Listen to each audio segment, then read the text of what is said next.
লাগে, যখনই আসি তখনই মা গঙ্গার ছবি তুলি, ভাল লাগে দেখতে, কি সুন্দর।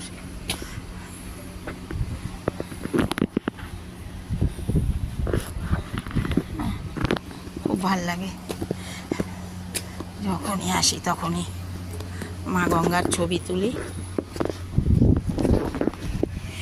আমার তো ভীষণই ভালো লাগে মা গঙ্গাকে ছবি তুলতে, দারুণ দারুণ। হ্যাঁ, একটু দোকানে যাব, ফল নেব, পেয়ারা নেব, ঠাকুরের ফুল টুল ফেলে গেলাম, তাই জন্য একটু দেখাচ্ছি তোমাদের।